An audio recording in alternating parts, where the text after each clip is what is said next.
Ľudský hlas nahradila technika. Hlásenia v bratislavskej MHD nahráva umelá inteligencia. Dopravný podnik tým ušetrí čas aj peniaze. Zmenu spúšťajú práve teraz. Vážení cestujúci, pomôžte udržať čistotu vo vašich vozidlách a nevykladajte si nohy na sedadlá. Toto je hlas, ktorý cestujúcich v bratislavskej MHDčke sprevádzal takmer štvrť storočia. Patrí bývalej rozhlasovej redaktorke Ľubici Tvaroškovej. Bola to taká slovami klasika spanilá jazda.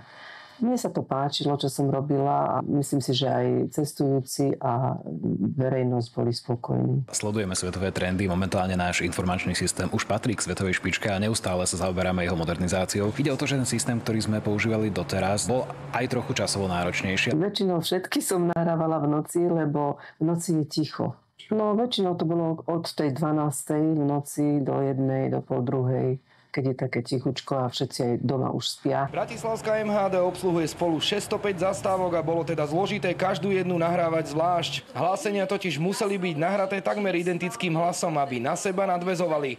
Pôvodná hlasateľka tak musela počúvať svoje predchádzajúce nahrávky, aby mala rovnaký hlas, výraz či tóninu. Potreba takéhoto počúvania tých spätných nahrávok nám teraz odpadá s týmto novým hlásením, keďže technicky a z toho hlasového hľadiska sú všetky nahrávky rovnaké. Hlásenia vytvorili pomocou platformy Text to Speech, čiže preloženie textu do zvuku. Do textu nahodili všetky zastávky a hlásenia, ktoré v autobusoch počujeme a previedli to do zvuku. Záznam mal 68 minút. Umelá inteligencia však v slovenčine narazila aj na pár problémov. Napríklad, ak tam bolo na začiatku NE, tak tá aplikácia automaticky dala mäkké N, aj keď tam byť nemalo, čiže kolegovia všetky zastávky počúvali a následne ich upravili tak, aby boli nahraté správne. Cestujúci si zmeny postupne všimli, no to, že ide o hlas vygenerovaný počítačom, netušili. Dá sa to vôbec rozoznať podľa vás?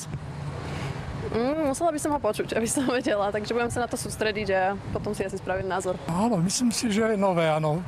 Často cestujem, takže a neviem, kto to robí a už mám. A predstavte si, robí to umelá inteligencia. Čo na to hovoríte? Výborne. To je lepšie použitie umelej inteligencie. Môže to byť aj užitočné. V čom? No, môže nám to radiť, ja neviem. Nie je to jedno, viete čo? Veď aj tak vždycky hlásili. Hlavne, aby informoval. Áno. Na vytvorenie špeciálnej zvukovej mapy vo vozidlách a na zastávkach potreboval dopravný podnik až 3600 zvukov. Napríklad nasleduje zastávka tá a tá, obsahuje až 7 zvukových stôp. No dopravný podnik si pripravil aj špecialitu pre divákov televízie Markíza. Divákov Markízy pozdravuje nový hlas z vozidiel bratislavskej MHD. Otto Váhovský, televízia Markíza.